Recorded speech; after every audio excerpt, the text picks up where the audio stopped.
நெடுந்தீவுக்கான கடல் போக்குவரத்து தடைப்பட்டதால் பாதிக்கப்பட்ட மக்கள் மீண்டும் அழைத்து செல்லப்பட்டனர்.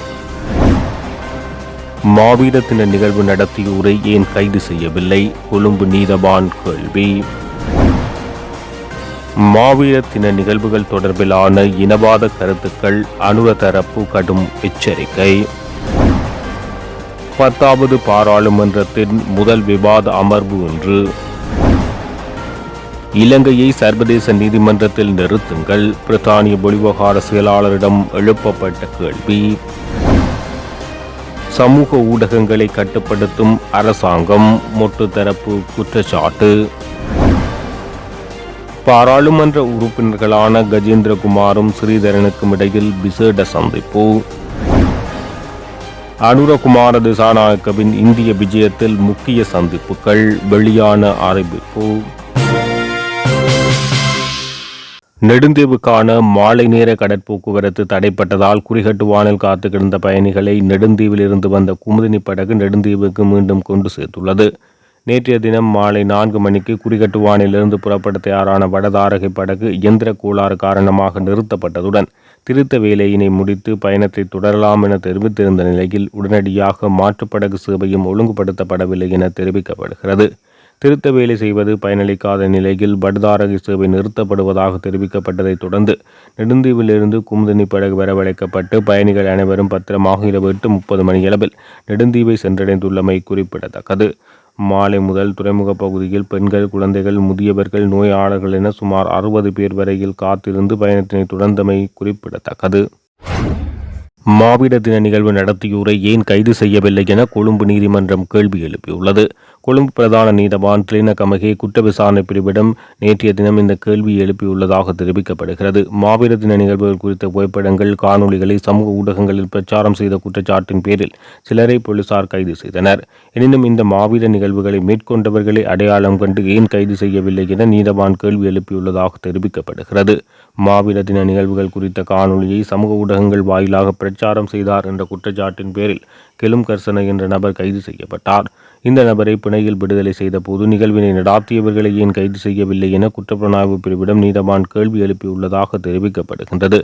மேலும் சந்தேக நபருக்கு எதிராக பயங்கரவாத தடை சட்டத்தின் கீழ் விசாரணை நடத்துவதற்கான சட்ட அவகாசம் குறித்த தகவலை முன்வைக்குமாறு நீதவான் திலினகமகே குற்ற விசாரணை பிரிவுக்கு அறிவித்துள்ளார்.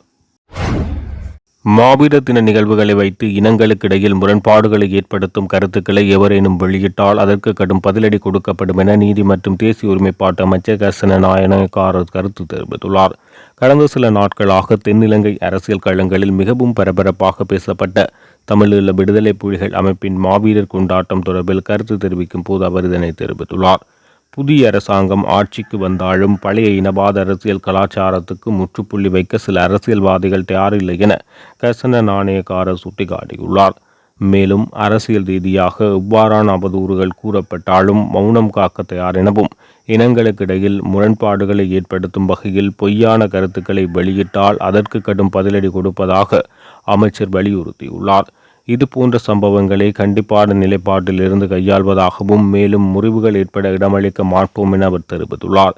எனினும் பயங்கரவாத தடைச்சட்டம் போன்ற சட்டங்கள் அதற்காக பயன்படுத்தப்படவில்லை என்றும் மக்களை ஒடுக்குவதற்கு சட்டங்கள் பயன்படுத்தப்படவில்லை என்றும் கூறிய அமைச்சர் வரலாற்றில் இவ்வாறான அடக்குமுறை சட்டங்களுக்கு எதிராக போராடியதை நினைவு கூர்ந்தமையும் குறிப்பிட்டார்.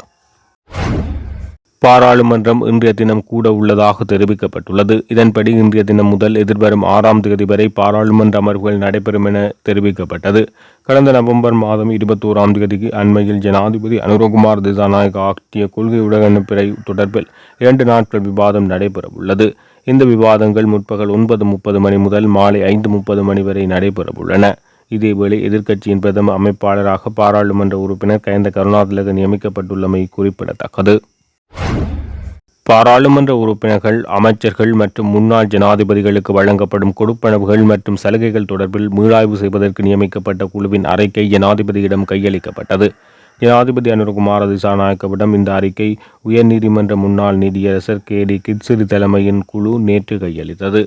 இதனை அடுத்து பாராளுமன்ற உறுப்பினர்கள், அமைச்சர்கள் மற்றும் முன்னாள் ஜனாதிபதிகளின் கொடுப்பனவு மற்றும் சலுகைகள் மீளமைக்கப்படும் என எதிர்பார்க்கப்படுகிறது. ஏற்கனவே இதற்கான முன்னெடுப்புகள் மேற்கொள்ளப்பட்டு வருகின்றன. அதுடன் இந்த முறை மாற்றத்துக்கு ஏற்கனவே முன்னாள் ஜனாதிபதிகள் தமது ஆட்சேபனைகளை தெரிவித்திருந்தமை குறிப்பிடத்தக்கது. இலங்கையை சர்வதேச குற்றவியல் நீதிமன்றத்தில் பாரப்படுத்தல் மற்றும் கடந்த கால உரிமை மீறல்கள் தொடர்பில் பொறுப்பு கூறலை உறுதிப்படுத்தல் என்பன குறித்து முன்னர் கொண்டிருந்த கடப்பாடுகள் தற்போது நிறைவேற்றுவீர்களா என பிரித்தானிய வெளிவிவகார செயலாளர் டேவிட் லெமியிடம் அந்நாட்டு பாராளுமன்ற உறுப்பினர் உமாகுமரன் கேள்வி எழுப்பியுள்ளார். மாவீர தினம் உலகமெங்கும் வாழும் தமிழர்களுக்கு முக்கிய நாளாகும் என சுட்டிக்காட்டிய உமாகுமரன், கடந்த 2023 ஆண்டு தமிழர்களுக்கு தோள் கொடுக்குமாறும் மிக மோசமான மனித உரிமை மீறல்களுடன் தொடர்புடைய குற்றவாளிகளை சர்வதேச குற்றவியல் நீதிமன்றத்தில் பாரப்படுத்துமாறும் ஐக்கிய நாடுகள் மனித உரிமை உயர்ஸ்தானிகரால் முன்வைக்கப்பட்ட பரிந்துரையை பரிசீலிக்குமாறும் நீங்கள் பிரித்தானிய அரசாங்கத்தை வலியுறுத்தியிருந்தீர்கள். அது மாத்திரமன்றி ஐநா மனித உரிமைகள் உயர்ஸ்தானிகரின் சர்வதேச நீதி பொறிமுறை தொடர்பான பரிந்துரையை பரிசீலிக்குமாறும் அப்போதைய எதிர்க்கட்சி தலைவரும் வலியுறுத்தினார். இப்போது நீங்கள் வெளிவிவகார செயலாளர், அவர் பிரதமர். எனவே நீங்கள் உங்களது முன்னைய கருத்துக்களின்படி செயற்படுவீர்களா? மனித உரிமை மீறல்களுடன் தொடர்புடையவர்களை சர்வதேச குற்றவியல் நீதிமன்றத்துக்கு பரிந்துரைப்பீர்களா என டேவிட் லெமியிடம் கேள்வி எழுப்பினார். இதற்கு பதிலளித்த வெளிவிவகார செயலாளர் டேவிட் லெமி, தற்போது இலங்கையில் புதிய அரசாங்கம் ஆட்சிப்பிடம் ஏறியிருக்கிறது. அத்தோடு கடந்த கால மனித உரிமை மீறல்களுடன் தொடர்புடைய விடயத்தில் முன்னேற்றகரமான சமிக்ஞைகள் தென்படுகின்றன. அதேவேளை கடந்த கால மீறல்களுடன் சம்பந்தப்பட்ட பல்வேறு கொள்கைகள் தொடர்பில் நாம் அவதானம் செலுத்தி இருக்கிறோம். மேலும் அத்தகைய மீறல்களில் ஈடுபட்டவர்கள் பொறுப்பு குரலுக்கு உட்படுத்தப்படுவது மிக அவசியம் என தெரிவித்துள்ளார். புதிய அரசாங்கம் சமூக ஊடகங்களை கட்டுப்படுத்துவதாக ஸ்ரீலங்கா பொதுஜன முன்னணியின் பொதுச் செயலாளர் சாகர காரியவசம் குற்றம் சாட்டியுள்ளார். அரசாங்கத்தின் இந்த அடக்குமுறையை வன்மையாக கண்டிப்பதாக அவர் தெரிவித்துள்ளார். கட்சி தலைமையகத்தில் நேற்று இடம்பெற்ற செய்தியாளர் சந்திப்பில் அவர் இதனை தெரிவித்துள்ளார். சமூக ஊடக செயற்பாட்டாளர்கள் கைது செய்யப்பட்டதனை கட்சி என்ற ரீதியில் வன்மையாக கண்டிப்பதாக அவர் தெரிவித்துள்ளார். பயங்கரவாத தடைச் சட்டத்தினை எதிர்த்த ஜேவிபி கட்சிக்கு பயங்கரவாத தடைச் சட்டத்தின் கீழ் கைதுகள் செய்யும் உரிமை கிடையாது என அவர் சுட்டிக்காட்டியுள்ளார். சமூக ஊடக செயற்பாட்டாளர்கள் பிழையான வகையில் கைது செய்யப்பட்டுள்ளனர் என அவர் தெரிவித்துள்ளார். நாடு என்ற ரீதியில் இன்று ஜனநாயகம் தொடர்பில் பாரதூரமான ஒரு நிலைமை இன்று எதிர்நோக்க நேரிட்டுள்ளது என அவர் சுட்டிக்காட்டியுள்ளார். வடக்கு கிழக்கு மக்களை ஏமாற்றி வாக்குகளை பெற்றுக் கொண்டதுடன் பயங்கரவாத தடை சட்டம் நிறுத்தப்படவில்லை என முன்னாள் கிழக்கு மாகாண சபை உறுப்பினர் ரா துரைரட்னம் தெரிவித்துள்ளார். அவரது அலுவலகத்தில் இடம்பெற்ற ஊடகவியலாளர் சந்திப்பில் அவர் இதனை தெரிவித்துள்ளார். அவர் கடந்த வாரம் குறிப்பாக வடக்கு கிழக்கை இயற்கை அனர்த்தம், வெள்ளம் என்பனவற்றினால் பாதிக்கப்பட்டு முழுமையாக சுவீகரித்துக் கொண்டது. இந்த விடயத்தில் இந்த அனர்த்தங்கள் தொடர்பாக புதிய தொழில்நுட்பங்கள் வளர்ந்திருக்கும் காலகட்டத்தில் குறிப்பாக மட்டக்களப்பு மாவட்டத்தில் இயற்கை அனர்த்தங்களினால் பாதிக்கப்பட்ட மக்களின் அழிவுகளை தடுத்திருக்க முடியும் என மக்கள் கூறுகிறார்கள். குறிப்பாக இந்த மாவட்டத்தில் அனர்த்தங்கள் இடம்பெறப் போகின்றது என ஒரு கிழமைக்கு முன்னரே பலருக்கு தெரிந்த விடயம். மட்டக்களப்பு மாவட்ட அரச நிர்வாகம் கூட அனர்த்த முகாமைத்துவத்துக்குரிய கூட்டங்களை 3-4 தினங்களுக்கு முன்னரே நடத்தி வருவது குறிப்பிடத்தக்கது. அந்த வகையில் நன்றாக தெரியும். உதாரணமாக இக்னியாக்கல குளம், நவகிரி குளம், அடைச்சல் குளம், கண்டியனாறு குளம், உன்னிச்சை குளம், புனானையுடன் தொடர்புடைய குளம், உருகாமம் ஆகிய குளங்கள் திறந்தால் வழக்கமாக பல பகுதிகள் பாதிக்கப்படும் என தெரிவித்துள்ளார். பாராளுமன்ற உறுப்பினர்களான கஜேந்திரகுமார் பொன்னம்பலம் மற்றும் சிவஞானம் ஸ்ரீதரன் ஆகியோருக்கு இடையிலான சிநேகபூர்வ சந்திப்பு ஒன்று இடம்பெற்றது. நேற்று மாலை 3:30 மணியளவில் ஸ்ரீதரன் இல்லத்தில் நடைபெற்றது. இதன்போது புதிய அரசியலமைப்பில் தமிழ் மக்களின் அபிலாசைகளை பூர்த்தி செய்யக்கூடிய வகையில் சமஷ்டி அடிப்படையிலான தீர்வு உள்வாங்கப்பட வேண்டியதன் அவசியம் குறித்து, அதனை இலக்காக கொண்டு அடுத்த கட்டமாக முன்னெடுக்கப்பட வேண்டிய நடவடிக்கைகள் குறித்தும் கலந்துரையாடப்பட்டது.